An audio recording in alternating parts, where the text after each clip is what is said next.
এখন মাকে নিয়ে বলতে আসছে দিদিপু। আমার মা সবাইকে ইনজেকশন দেয়। আমার মা একজন ডক্টর। এখন বলতে আসবে জুই। আমার মা একজন ফ্যাশন ডিজাইনার। আমাদের একটা শোরুম আছে, সেখানে অনেক ড্রেস পাওয়া যায়। Thank you. এবার বলবে নিধি। আমার একটা বড় স্কুলের টিচার, বড় বড় স্টুডেন্টদের পড়ায়। Thank you. মাকে নিয়ে এবার বলতে আসছে উনাইসা।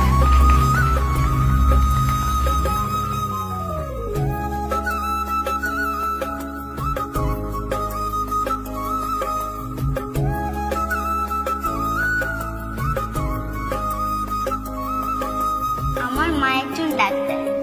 আমার যখন অসুখ হয় তখন মা আমাকে স্যুপ খাইয়ে দেয় আর আমি ভালো হয়ে যাই।